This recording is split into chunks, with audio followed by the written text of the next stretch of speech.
One example of the energies between the feminine and the masculine balancing are the energies wherein you feel that you are not just looking at things in a unidimensional way, but you have opened yourself up to looking at things in multidimensional ways. So it means that you could just have a spiritual way of looking at life, okay? That only the spiritual is the right way to look at life, and anything around it is just gunk, or it's not necessary. But as your energies will balance, you will start seeing the significance of structures. You will start seeing the significance of the so-called knowledge and wisdom that you may call as the paraphernalia around true spiritual experiences.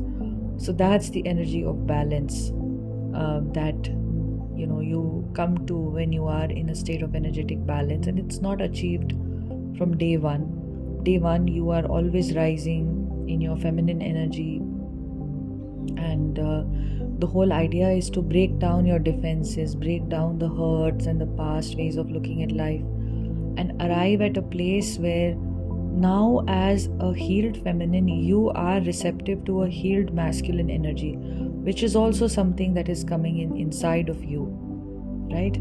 So that's a very balancing force. So there are no strong opinions that I am a leftist and I hate religion. Okay, I'm a Democrat, I hate the Republicans, or it's not even the other way around, that I'm a rightist, so I hate anything which is woke. It's a very balanced energy where you are neither this nor that. Okay, and you can also see why two have happened, because there is always a duality. There is a right side, there is a left side, there is a front, there is a back. If there is a man, there is a woman. If there is a masculine, there is a feminine, like that. So you're no longer fighting duality.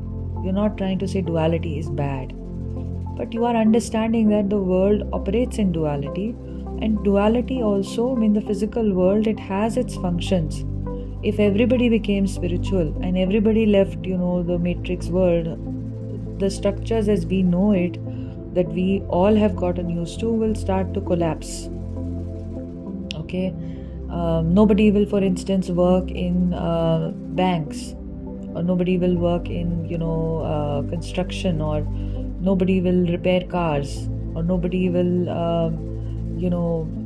there'll be so many things. Nobody will become a school teacher, nobody will become a college professor, right? And other things which are essential, like plumbing or electricity, people will just say no. So this idea of seeing that the matrix, whatever you're calling the matrix, is just an energy form, but overall, whatever is the balance of the earth is essential. So one change can be that you are very invested in spiritual experience. This is something that I was like that.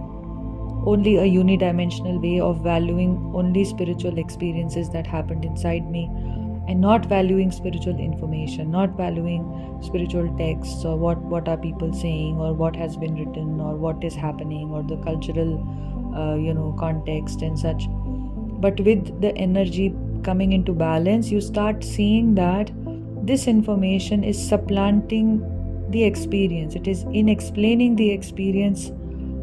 It is also maybe inspiring so many other people to have that experience, and it's also in explaining the experience and coming across the explanation. It is adding a more depth and dimension to your own understanding.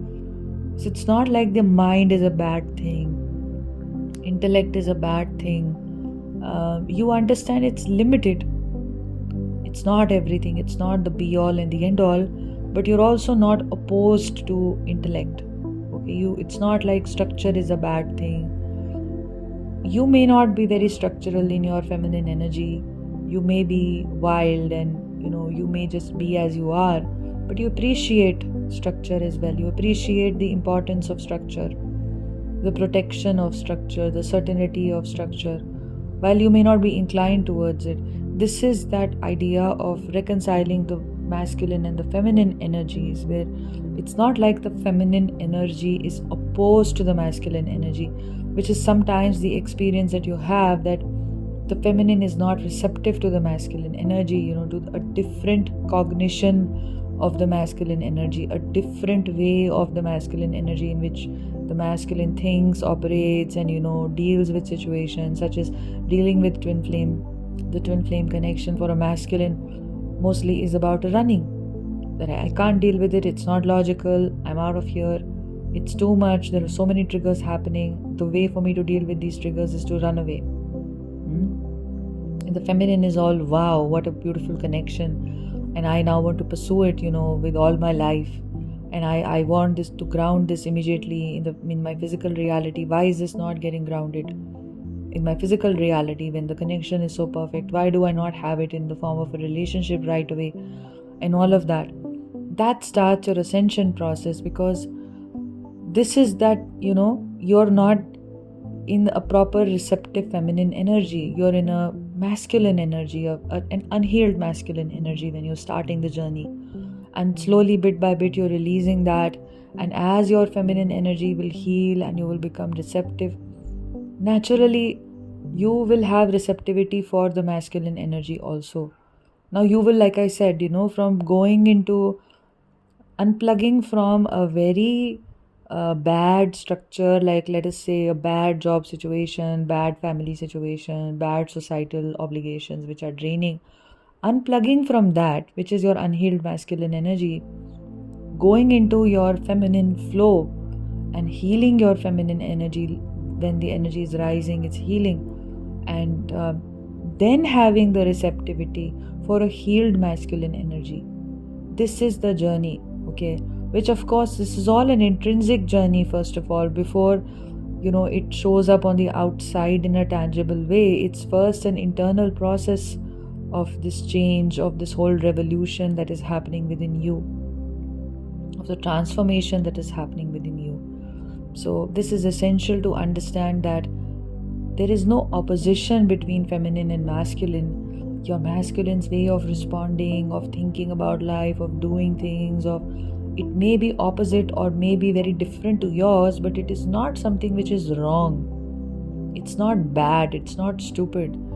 Sometimes in the Matrix you hear these things all the time, that I do not know, there are some people who love to bash, like psychologists, like who make YouTube videos, they're always bashing certain categories of people who have certain personality traits, and all of that is also unfortunately it is also leaking into spiritual channels and stuff, which we should be very careful about, because spirituality is not about labeling and distinguishing and bashing other people. It's about self-responsibility. So if you're an empath and you have narcissists around your life, then you have to take responsibility for why am I attracting narcissistic people, and what inside me is wrong. It's not like I am some great human saint and who is being treated as a doormat, so let me fight back against those who do this, and now this is my opportunity to insult other people, to kind of like look at it in a unidimensional way without taking any responsibility for why I don't have strong boundaries, why I lack self-love. My lack of self-love is not my problem, but you insulting me is the problem. So that is a lesson that empaths really learn. You, as a spiritual, if you're going through a spiritual awakening, and this will be triggering to so many people who don't want to look at it spiritually and still want to operate in that others are bad and I am a victim mentality, you have to take self-responsibility. That's the long and short of it. Even if you've had horrible relationships, the empowering thing that you will eventually come to, if you want to come into your union, eventually you will have to arrive at self-responsibility and knowing you're very powerful. So you went through those situations, eventually it's like I am powerful enough to stand up for myself. So even if I have narcissistic people around me, I'm powerful enough to set my boundaries. I don't want to give my power away to somebody. I don't want to give my power away to my narcissistic parent or my narcissistic friend or whatever it is, that it's all about taking your power to realize who you are And that can't happen through self-victimization narratives. Unfortunately, even if they are validating, temporarily they provide solace. So this was a little bit of a distraction from what I was speaking of. But once you start understanding this, you do not have this heavy judgment. So in the Matrix, what it does is, it makes you feel that women are in conventional heterosexual connections, or even generally, the whole idea is there is a certain section who is always going to be victimized, who's always going to be right, who's always going to be the one who got cheated on, who was betrayed and everything. And there is going to be the other one who could not respect, who could not do this, who could not do that. There is a vilification of this other segment. Okay, this is the way in which all of us are programmed. So with this programming, when we in the beginning of the journey are coming into the journey, we start using this programming to now attack the divine masculine. That the divine masculine he's the bad guy. He ran away, he treated me like this, he treated me like that, he ended the connection, he ghosted me, he blocked me. You start with that pain and that whole thing, and then I want to forget him, I want somebody who respects me, I want to move on. The whole idea is, I know this is 90% of the, that is 90% of the dialogue, even in the twin flame community sometimes. But the point is that what this basically does is it still is keeping you very limited. He's not your enemy. You are understanding now your limitations of acting in the past. If I had a narcissistic relationship in the past, trust me, this whole narc empath thing, I could be a role model for this as well. I could also be an empath role model, and I could also give several stories about narc abuse and narc this and narc that and all of that. Okay, but through your journey, when you awaken, you realize this fully, that my lesson was self-love, that I have to learn to respect myself, love myself, come in my power. Why am I giving my power away? Why do I feel so codependent? Why do I feel I can't survive alone? Why do I need validation from other people? Why do I want people pleasing? And this is the journey your twin flame puts you through. So eventually you come to that point where you no longer will, categorize people as good or bad. You can start seeing gray shades even in the worst kinds of people, objectively speaking. You understand that yes, some things are like that, some things are this way, but you're powerful enough. You're powerful enough that you don't have the need to make the other your enemy. It's like having passion without necessarily being passionate against something. It's like that. That is the whole process. Like sometimes you see social activism is like that. People have good intentions. They want to, help people. They want to help people in a positive way. But they are against something. I'm against the government policy. This is wrong. That is wrong. Blah, blah, blah. And the whole energy goes into attacking. So very little good can come out of it. This is the social sector problem and, all of that also. Even academics have this core problem, because I come from an academic background. I can testify to this fact that 90% of academic papers are just critiques of, the existing system, and only 10% of one paper, for instance, will hold some positive recommendations which are at best far-fetched. So this is the unfortunate way in which the whole matrix and the matrix programming is operating at all levels. Okay, this is what you collapse inside of you. As you awaken, you start understanding my feminine way was not a healed way. I was operating from a damaged belief system which was coming from bad childhood experiences, but that's okay. Because who has a good childhood? I don't know. I haven't met anybody who has had a perfect childhood. Right?